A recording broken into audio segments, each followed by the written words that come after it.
ಅವರ ಹಿಂದಿನ ಅಧಿಕಾರ ಅವಧಿಯಲ್ಲಿ ಈ ಒಂದು ಜಾತಿ ಗಣತಿಯನ್ನ ಮಾಡಿಸಿರ್ತಕ್ಕಂಥದ್ದು ಅವರ ಅಧಿಕಾರ ಅವಧಿಯಲ್ಲಿ ಇದನ್ನು ಯಾಕೆ ಅನುಷ್ಠಾನ ಮಾಡೋದಕ್ಕೆ ಸಾಧ್ಯ ಆಗಲಿಲ್ಲ? ಇವತ್ತು ನಾನು ಹೇಳ್ತಾ ಇಲ್ಲ, ಕಾಂಗ್ರೆಸ್ ಪಕ್ಷದ ಮುಖಂಡರೇ ಮಾತನಾಡ್ತಾ ಇದ್ದಾರೆ. ಕಾಂಗ್ರೆಸ್ ಪಕ್ಷದಲ್ಲಿರ್ತಕ್ಕಂಥ ಹಿರಿಯರು ಇವತ್ತು ಇದ್ರ ಬಗ್ಗೆ ಚರ್ಚೆ ನಡೀತಾ ಇದೆ. ಇವತ್ತು ಮಾಗಡಿ ಬಾಲಕೃಷ್ಣ ಅವರು ಏನು ಹೇಳಿದ್ದಾರೆ, ಡಿ.ಕೆ. ಶಿವಕುಮಾರ್ ಅವರು ಏನು ಹೇಳಿದ್ದಾರೆ, ಎಲ್ಲೊಂದು ಕಡೆ ಮೈಸೂರಿನ ಮೂಡ ಹಗರಣ ಮುಖ್ಯಮಂತ್ರಿಗಳ ಒಂದು ಸ್ಥಾನಕ್ಕೆ ಕುತ್ತು ಬಂದಿದೆ. ಮುಖ್ಯಮಂತ್ರಿಗಳು ತಮ್ಮ ಸ್ಥಾನಕ್ಕೆ ರಾಜೀನಾಮೆ ಕೊಡ್ತಕ್ಕಂಥ ಸಂದರ್ಭ ಏನು ಬಂದಿದೆ. ಇಂಥ ಸಮಯದಲ್ಲಿ ಈ ರೀತಿ ವಿಚಾರಗಳನ್ನು ಎತ್ತುವ ಮೂಲಕ ಮೂಡ ಹಗರಣವನ್ನ ಬದಿಗೊತ್ತಕ್ಕಂಥ ಪ್ರಯತ್ನ ನಡೆಸಿದ್ದಾರೆ ಅಷ್ಟೇ. ಆದರೆ ಎಲ್ಲೋ ಒಂದು ಕಡೆ ಸಿದ್ದರಾಮಯ್ಯನವರು ಇದರಲ್ಲಿ ಪ್ರಾಮಾಣಿಕತೆ ಇದ್ದಿದ್ದೇ ಆಗಿದ್ರೆ ಹಿಂದಿನವರ ಅಧಿಕಾರಿ ಅವಧಿಯಲ್ಲಿ ಇದನ್ನು ಅನುಷ್ಠಾನ ತರೋದಕ್ಕೆ ಸಾಧ್ಯ ಆಗಿತ್ತು. ಈ ಕಾಂಗ್ರೆಸ್ನಲ್ಲಿ ಇದ್ರ ಬಗ್ಗೆ ನಾನಾ ರೀತಿ ಚರ್ಚೆಗಳು ನಡೀತಾ ಇರ್ತಕ್ಕಂಥದ್ದು ಕೂಡ ತಾವು ಗಮನಿಸ್ತಾ ಇದ್ದೇವೆ.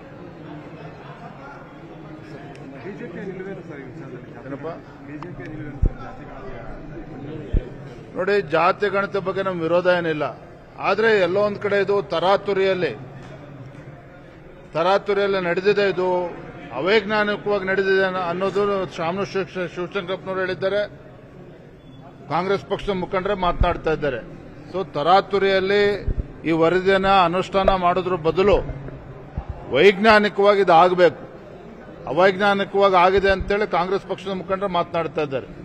ಇವತ್ತು ಕಾಂಗ್ರೆಸ್ ಪಕ್ಷದಲ್ಲಿರ್ತಕ್ಕಂಥ ಮುಖಂಡರು ಇದ್ರ ಬಗ್ಗೆ ಸ್ಪಷ್ಟತೆಯನ್ನು ನೀಡಬೇಕಾಗ್ತದೆ.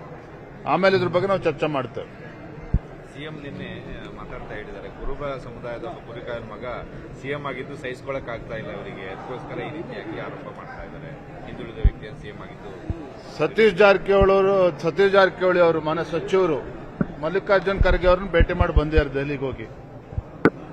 ಅಲ್ಲಿ ಏನು ಹೇಳಕ್ ಬಂದಿದ್ದಾರೆ, ಸಿದ್ದರಾಮಯ್ಯನವರು ಏನು ಸಂದೇಶವನ್ನು ಕಳಿಸ್ಕೊಟ್ಟಿದ್ದಾರೆ ಅವ್ರ ಮೂಲಕ, ಎಲ್ಲವೂ ಕೂಡ ಅವರೇ ಬಹಿರಂಗ ಪಡಿಸಬೇಕು.